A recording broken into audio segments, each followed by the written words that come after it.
I feel like it's important for us to realize that there really is no end to how much we can do and how much we can understand about ourselves and whatever it is that we're doing. And I think the biggest lesson that I've learned recently is that like you can always start over. And it's not really just about, the entire starting over process. I'm not saying forget entirely who you are or forget everything. I'm saying that, sometimes in our journey there are going to be circumstances and events that show you a little bit of your not necessarily previous self, but, you know, sometimes negativity seeps out. But it's not about, you know, ignoring your own negativity or not expressing any yourself. It's about not living in it and, realizing that it's not necessarily inherent to who you are. The more we think that, that kind of expression and that kind of thought is part of who we are, the more it stays. And that's kind of the premise of like, you have to allow things to pass. It's about the acknowledgement and how much we treat it like it's, worthwhile.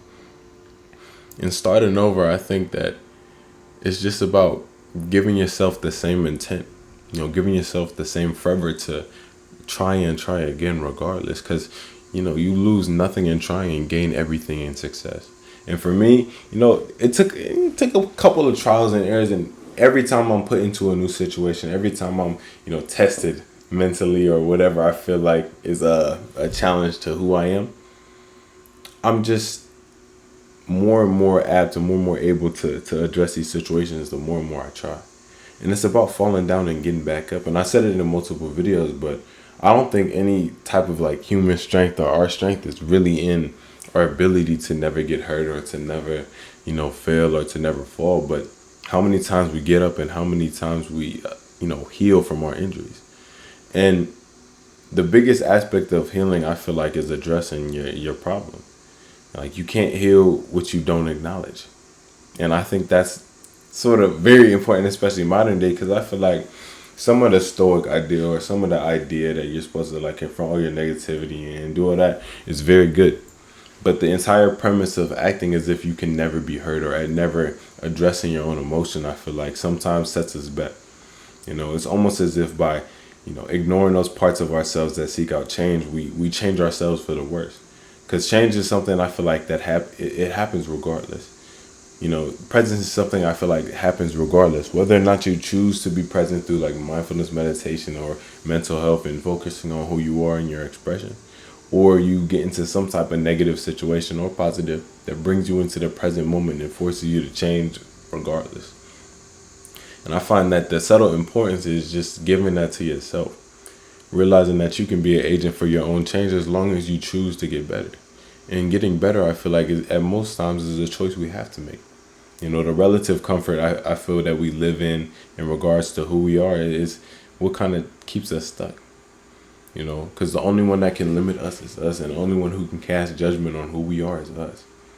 No matter what anybody says to you, no matter this, is, that, and the other, it doesn't affect you unless you partially believe it. And it might not be true in some cases, because some people say some utterly vulgar stuff, for sure. But with those little things we feel like are tiny attacks to our character, I feel like it's just about realizing that, you know you best. You know who you are because you're with yourself 100% of the time, and you know you can see all your internal workings, unlike anybody else. And it's not just about addressing that you can see your own internal workings, but working with that. Realizing that at times, I might get mad at this, I might get sad at this, but it's not about my anger or sadness. It's about realizing what it is that caused me to get into that point. And I feel like it's a lot of times it's just about addressing why you ask why in certain situations. And I talked about in a video before about questioning the self, and I feel like that was a huge turning point in regards to how I thought about things, because questioning of the self is something that you're sort of taught to do, and you think, oh, I'm supposed to do this, I'm supposed to question my place in the world, question this, is that, and the other. When I feel like the answer is kind of expressed in everything, and questioning it is almost like a way of not expressing gratitude for where you are and who you are. And I get a lot of people aren't necessarily in very great situations, but I think that as long as you have positivity within you, as long as you have love and good within you, that good is going to seep into your situation. It's just about filling yourself up so much with that nothing else in your path can really obstruct the motion or the energy that you're bringing forth. And that's not to say things will knock you off, because that's the whole point in starting over. And starting over isn't necessarily about, you're at a relative low, you build yourself up to a peak and you fall all the way back down. But sometimes we fall down at our peak and we feel like we fell down all the way back to our bottom. It's just about realizing that all the knowledge and everything that you've cultivated along the way is still here with you. And it's not about setting yourself back, but realizing the limits that you place on yourself are things you place.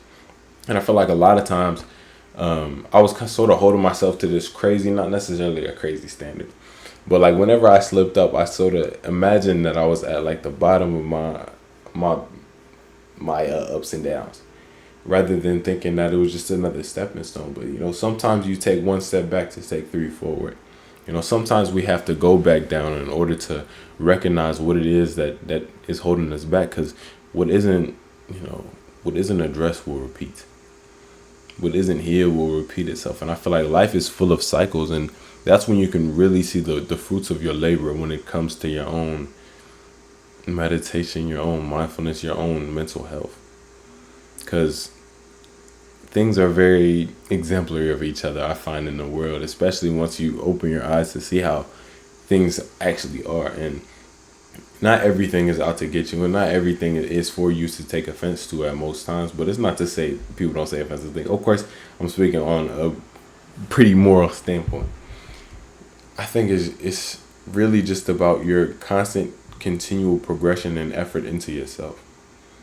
Realizing that the love you pour into yourself has to be there, and you have to be the one to pour it. Otherwise, I feel like you can't really receive it elsewhere. Because I feel like love and that kind of thing is supposed to exist without condition. And if you can give yourself love without condition, then you won't expect love from anyone else.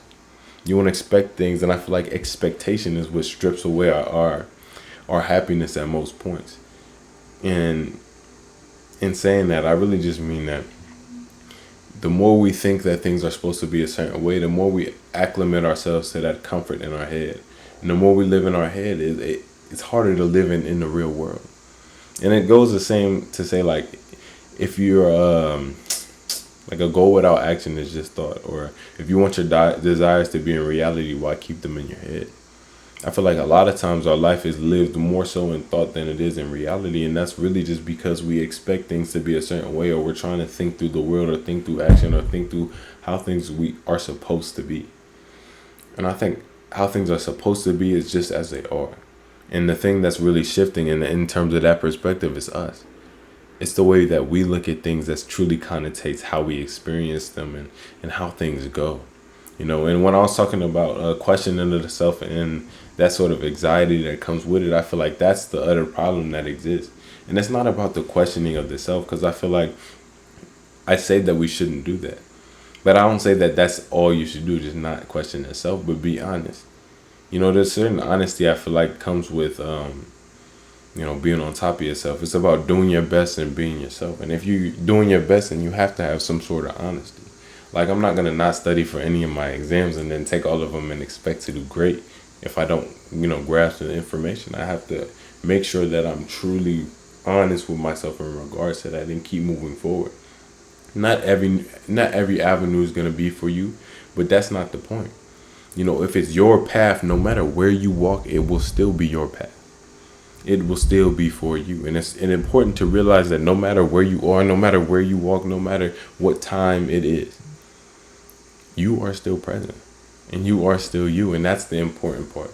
Because if you can learn to establish your sort of foundation in yourself, that sort of love and that sort of care within who you are, no matter where you find yourself, it will be present.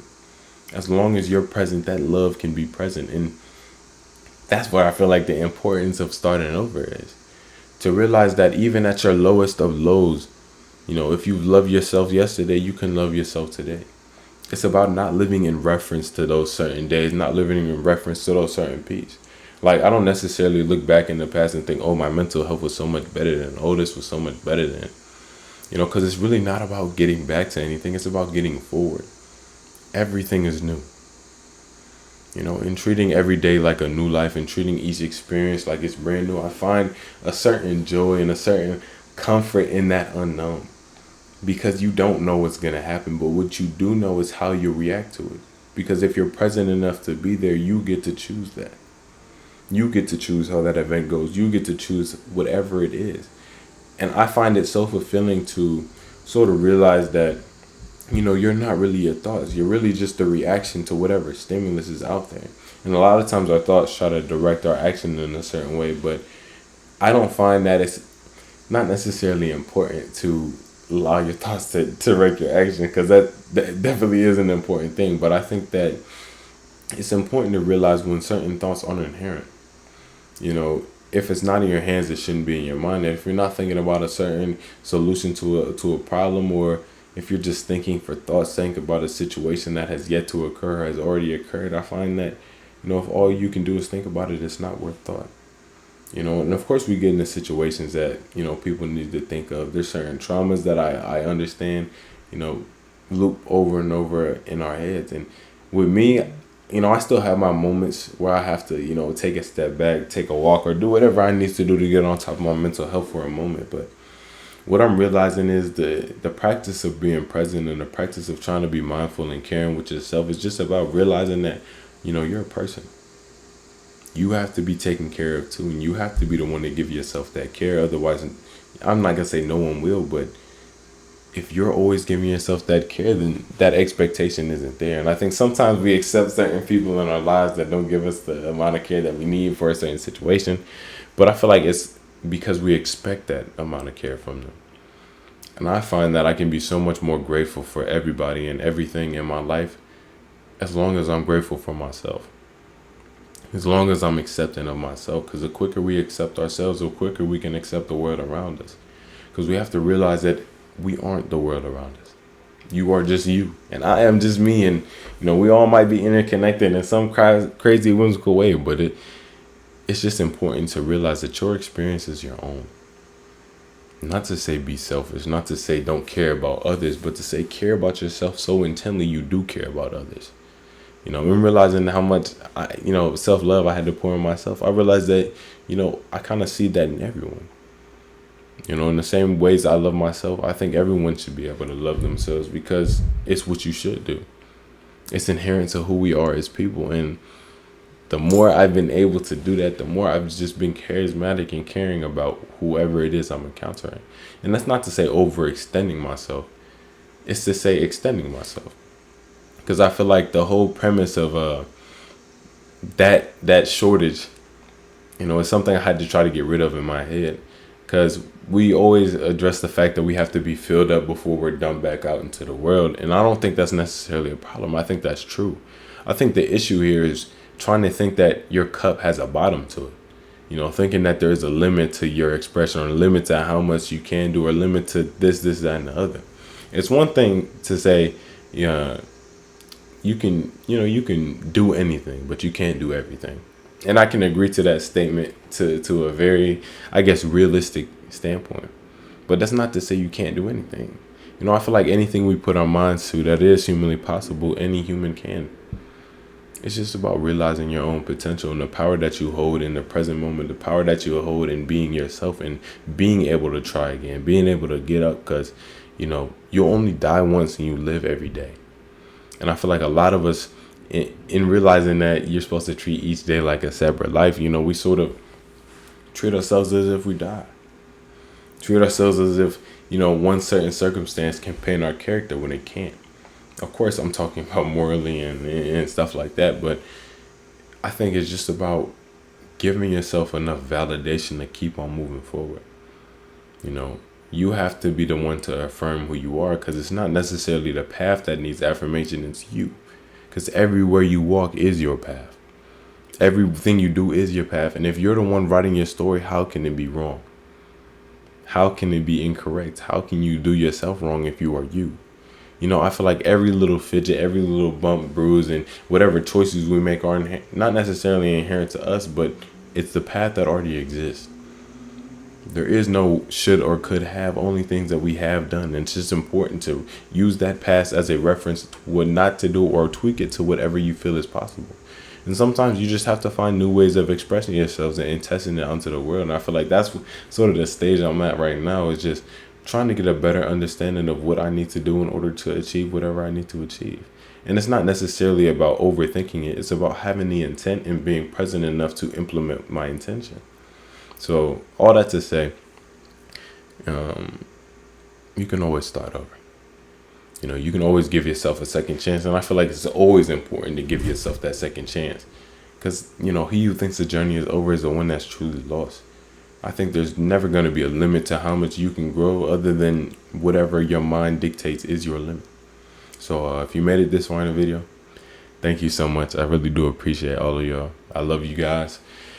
Take a lot of care of yourself. Make sure you're being a friend to yourself. And yeah, thank you.